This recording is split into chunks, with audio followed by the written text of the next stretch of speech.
dog.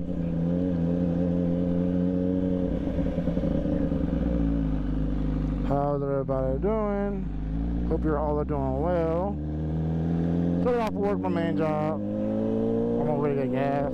But as y'all can see from the title of this video, I will be talking about my 40,000 miles review and ownership of this bike. Those of you guys don't know, I have a 2016 MV Agusta F4 in pearl white. And I bought this bike 3 years ago with 1,600 miles, and now I have over 40,000 miles. 40,647 miles to be exact. So, a lot of miles on this bike. I rode it a lot. Some of you are probably wondering, you know, how do you have a bike that lasts so, that, you know, normally is known for supposedly having issues, not running well, whatever. Hey, look, it's Jeff. It's one of my coworkers. A little convertible.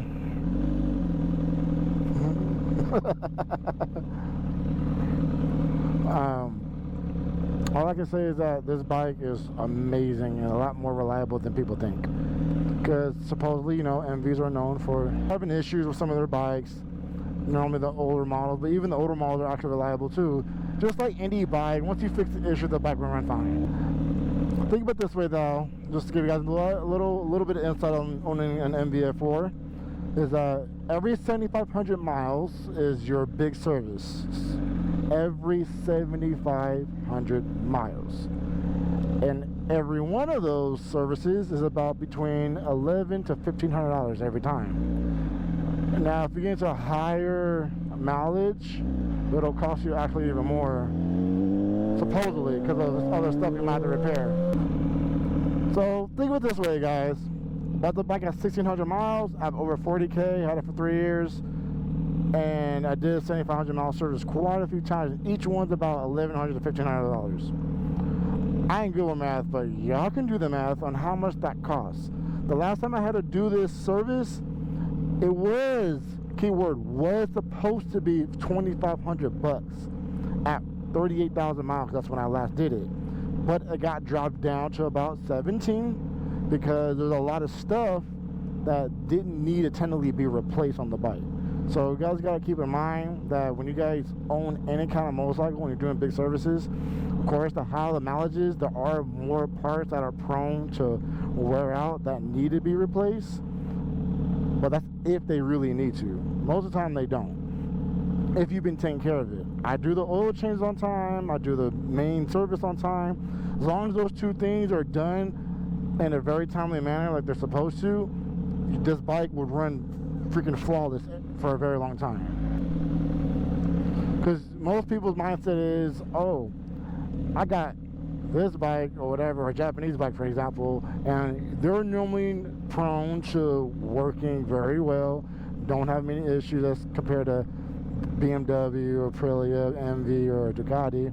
You know, Japanese have a good reputation. Japanese bikes have a good reputation of running well without any issues, right? And normally the other manufacturers have problems. But I haven't had a major issue. The only problem I had with this bike was the fact that the ignition thing right here just had to be replaced. Because I would ride it and it would cause my bike to wear out. I mean, to like cut off on its own. And what I mean by cut off, like it would just lose power. And then because I was already moving so fast, the RPMs would just slowly drop. That's the only issue. Once I had that fixed, it was fine. So, is MV Agusta a reliable brand? Yes, 100% reliable. I get it. When you buy a bike, it shouldn't have issues when you buy it. It shouldn't be breaking down just like how Ducatis used to do back in the day, or the older models of the MVs. But guess what? When you fix the bike correctly, the way it's supposed to be fixed, it will run reliable. Guess what? Japanese bikes went through the same thing. Their bikes weren't perfect at any given time. Pretty sure their bikes were having issues in the beginning when they started, and then guess what happened? Over time, they figured it out and they started making them be even more reliable.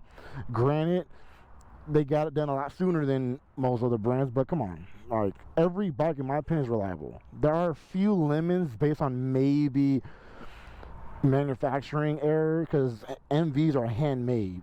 Like, they're handmade.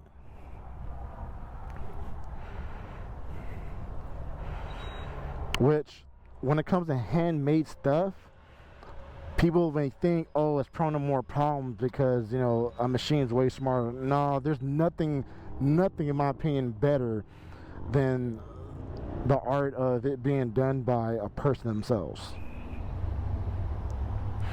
Motorcycles that are, in my opinion, like built by machines, like super fast, like mass produced, like Yamaha, for example, I don't know about that.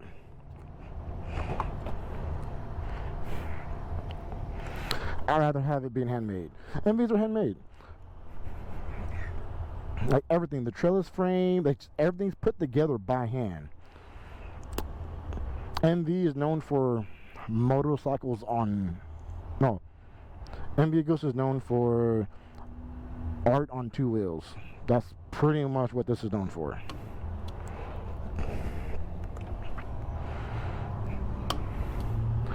But there are a lot of people out in this world that don't agree. Ooh, it's a nice Chevy.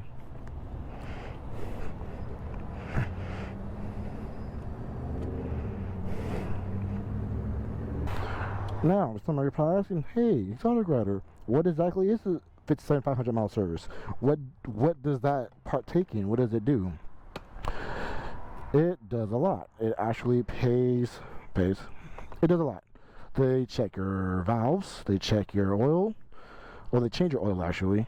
They change your spark plugs, they do your rear hub, because MVs are single-sided swing arm. They do your full service of your rear hub, that they take it apart, re-grease it, check, go through the bike to make sure everything else is running well, do your, what else do they do? Throttle bodies, they'll check that. They literally go through a full inspection and service of the bike to make sure everything's running the way it's supposed to. Which for some brands, they I don't know if all brands do that, but I know MV does.